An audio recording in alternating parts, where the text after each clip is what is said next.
afternoon, everybody. Welcome to our brand new YouTube channel, Visionary Reach.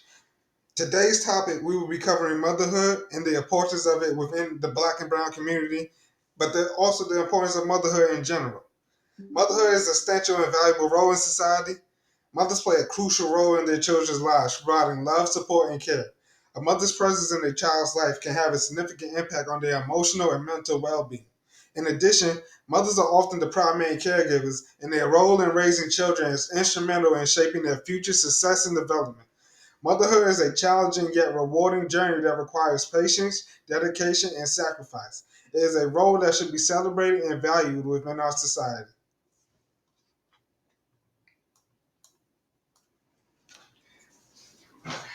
Good afternoon, Ms. Mumford. How you Good doing? afternoon, Mr. Smith. I'm wonderful. How are you? Okay, today I just wanted to ask you a couple questions on motherhood, especially pertaining to the Black and Brown community.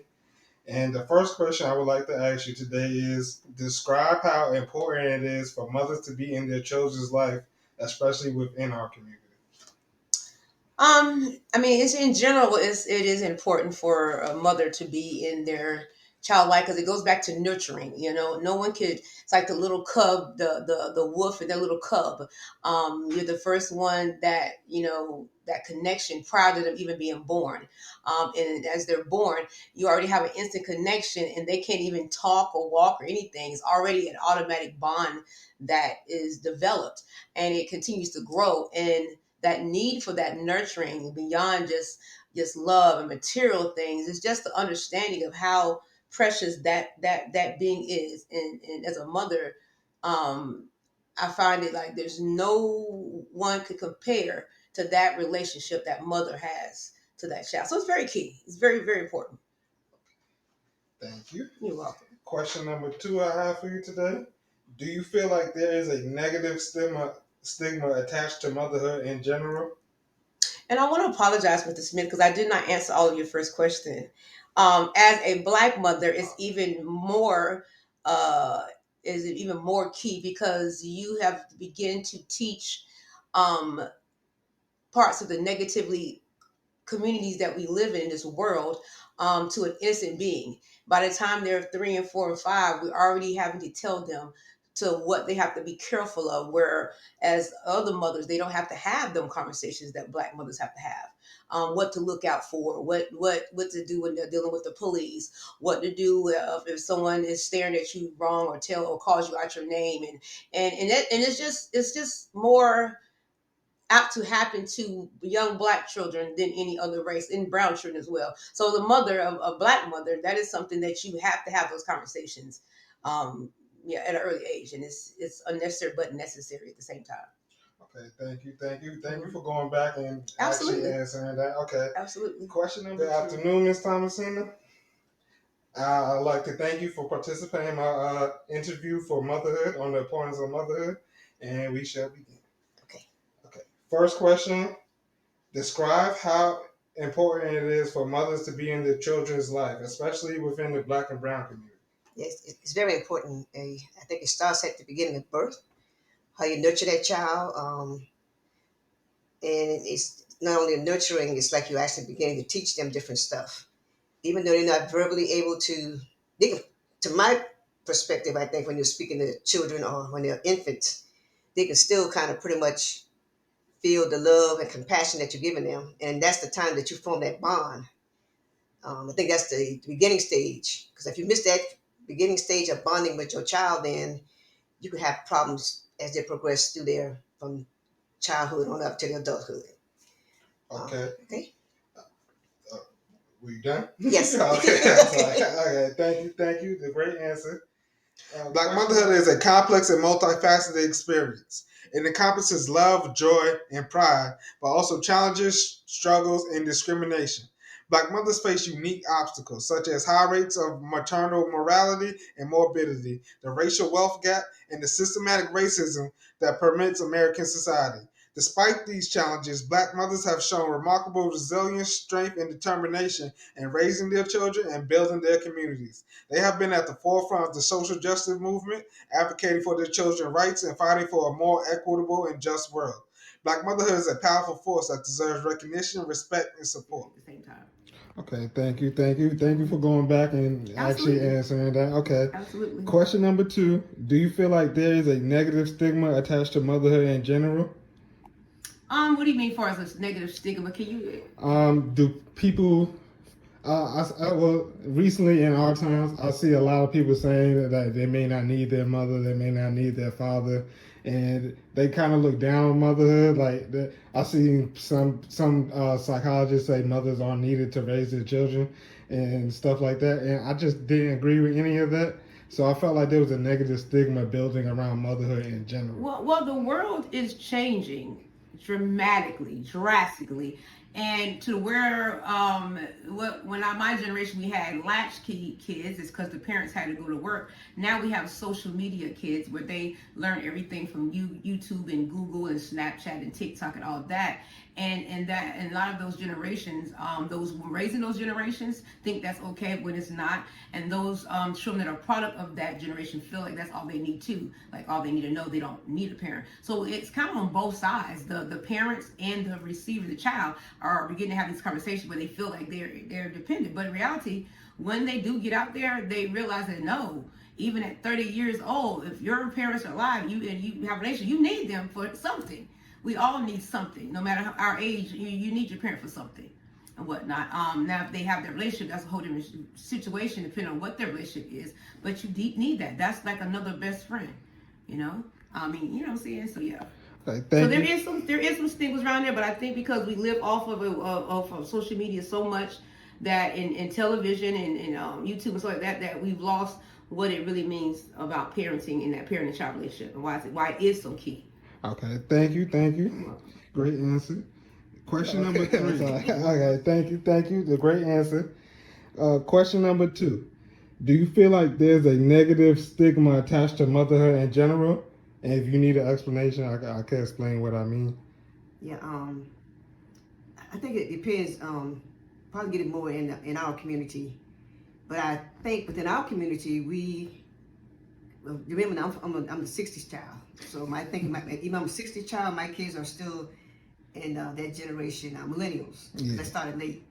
But I raised them like I was raised, with that same nurturing and has such a strong bond, and you get them the knowledge that your grandmother and great grandmother passed on to you. You pass that information on to your children. So I would say it's a generational thing too, depending on what generation you're looking at or speaking to. So I'm uh, from a different generation, but with the millennial children. So they're like caught between two platforms, with the old teachings that I've given them, that I was raised up with respecting your parents, respect for yourself, um, give your opinion. Don't feel intimidated by anyone, regardless to your skin color.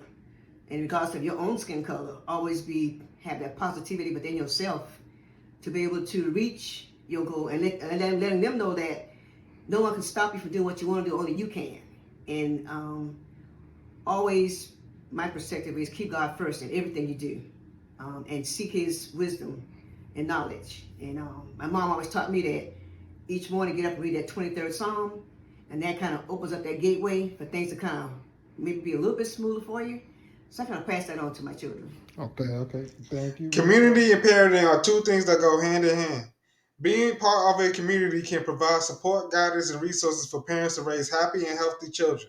It can also offer opportunities for children to socialize, learn new skills, and build relationships with peers and adults outside of their family. Parenting, on the other hand, involves a lot of hard work, patience, and dedication. It requires parents to provide their children with love, care, and guidance, while also setting boundaries, enforcing rules, and teaching important life skills. Ultimately, both community and parenting are essential for creating a supportive and nurturing environment for children to thrive in. Okay, thank you. you're welcome. Great answer. Question number three: what are some challenges you face as a parent? I don't have challenges, no. It's no being a parent is not for the weak. So that's a challenge right there, because you have this being, and that you're trying to make sure you're doing the right thing, that that part of your head knows how you was raised and what you was taught, and part of your brain and head knows what you believe is right and wrong, and some of that you might not even agree with your parents, so you want to change it. But then sometimes you're also in your head about what's the rest of society saying, you should do. And then all these books and these videos and these PhDs and doctors are telling you how you're supposed to be a parent, what you're supposed to do and say. And it's not that easy. Parenting is a challenge within itself. So it's not like you pick one or two things. The whole thing is a challenge because you're doing something in the unknown. You don't know. And you can't even use the same blueprint for each child. If you have multiple children, what worked for that one is probably not going to work for the second one. And so just parenting alone is a challenge. Yeah, I think a lot of parents don't realize that sometimes, that what works for one doesn't work for another. Right, your kids are different. Yeah. Mm-hmm. Okay. And when you are a parent with your kids, unless you have them back to back, like 1, 2, 3, if you have them with some space in them, you as a parent are different with each of your children. If you have them even in 2 to 3 years, it's a difference. But if you have a gap of 10 years, who you was when you had that first child versus who you was 10 years later with that next child, you're not the same person. That's true. That's very true. Yeah. Okay. Question number 4. Do you feel like there are any obstacles? That was a great answer. Question number 3. What are some challenges you face as a parent? I think I would say challenges I may have faced. Sometimes when your children are in school, you just start to get with the peer pressure, or they might go to school and pick up other things that happen that other kids are doing that they're not familiar with, and they bring it back to you and ask questions. You have to explain to them that the correct way of doing things. And I would say I didn't really necessarily have challenges, but I got a lot of questions. In particular for my youngest, she was always the more opinionated one. Um, and she was always the one that could maybe try to cross that boundary just to see what happened. But that was the challenge with that. But at the same time, I always let her teachers know that she was not the normal child. She had strong opinions, and she stand for certain things. She's going to stand strong on it, to the point where she would have other kids group in and start a protest or sign a petition, saying, "Let's get something started. Let's do this because I think this is the right way to do it." So I always let them know when she goes from grade to grade that she's not the norm. She's going to question you, and if you don't want her opinion, please don't ask. Because you may not like the answer. But at the same time, it's like staying true to form and always be just respectful of people at the end of the day. But as far as challenges, it wasn't. I don't think a challenge was just me always being on alert and had a close relationship with my kids growing up. I was involved heavily in the schools. I was the president of on the PTA board, and I was just always involved not only with them but also in the school system, and made decisions that I think, if it's public school or private, I've said Amber did mostly private, a little bit of charter, but her life is mostly in private school, and hopefully she understands why, because certain things you want to kind of scope in their mind. Even though they get adults, they're gonna do what they want to do, but still they got that knowledge and that understanding and teaching. You can always look back and say, you know what? I don't think that's the right thing to do. But that's just my opinion. That's a shared experience with me and Amber. My mom was. Do you feel like there are any obstacles that prevent you from being the best available mother? The obstacles I would say that would prevent me being the best mother is kind of like what I mentioned earlier, the 2 and 3 question, is all the outside sources trying to sometimes go against the grain of and making it like that as a mother, that I don't know what I'm talking about, or I don't have the best interest, on that they can do better by themselves, or that you're a lot of times as a mother they make you feel like well, Susie and Jan's mom dad don't do this, that I'm not Susie or Jan's mom, I'm your mom. So the only obstacles is I feel is not enough collaboration with parents, especially parents that are kids or friends, and having those conversations, so it never goes to where if my child is at your house and they're saying, well, at my house we don't get to do this and y'all are so cool over here, and that parent saying, well, this is how we do it at our house, I can't tell your mom or dad what to do at their house. I feel like that would nip a lot of stuff in the bud versus what normally happens. Oh, they don't do that, your mom don't do that, and so that kid's like, well, see, even she thinks you should be doing this, mom. And so it creates a bad space between your relation with that child. So I think the biggest obstacle is, again, your media and other parents not coming together as one and realizing the bigger picture, that we are responsible for all these children making the moves they need to make to be successful in life. Okay, me, Amber. My mom was a president of the PTA also, and she used to just pop up out of nowhere. Exactly. Question number 4: do you feel like there are any obstacles that prevent you from being the best available mother? No, I don't think so. Only you make yourself an obstacle. By not being present and listening to your children when they're telling you, and knowing your child and their habits, and when they begin to change into from being a child going into middle school, going into adulthood, how they begin to form that adulthood when they're moving into the area. Just letting them know that no matter what, you're always there for them. But they have to be able to go out and express themselves. At the same time, you have to know when your kids are in trouble, even if it means, for my girls, sometimes I know they might need to go a little bit of therapy because there's something happening that I can't deal with. Then I look for other resources to intervene. Maybe I can't answer the question, or maybe be open with someone else. Then I look for maybe therapy sessions to kind of help them out. But at the same time, just knowing and having that connection with your children, and not being their friend, not doing that process. And when they become adults, you can be their friends, whatever. And they're probably more appreciative of it at that time. But just being that parent and not just trying to be a friend, because at the end of the day, I have, when Victoria was the oldest, she was like, when she was younger, she would say, "You're not my friend." I said, "Most certainly, I'm not your friend. I am your mother. And I'm going to tell you what I tell you in spite of how you feel." And I still give advice. And today, and I will always say, it's only my opinion, but I'm just telling you from a perspective from my 63 years of living, this is how this thing might turn out for you. So I'm just telling you, you might want to choose a different route just to make your life a little bit easier. And that's what children today need to understand. They won't take advice from, it hurts my heart, truly, because I always have a love for children. I've always been, I taught children in, well, they call them Sunday school, but children's church. I did that for several years, and kind of connect with kids. I always have a love for kids, and even my girls were in school, I was create different events and stuff to keep children involved and take them to different events to kind of broaden their mind and their prospect. And today's youth is like they have no respect or care in the world for anything, and there's so much more opportunity out there for them, and they're really missing out. Yes. And they realize that time moves so fast and quick. You look back in 5 years and be like, so what happened? How did I miss this? And your time has passed. But each day is a new day and a new beginning. So I would say, I think I've done my best as a parent. And their father have been in their life too.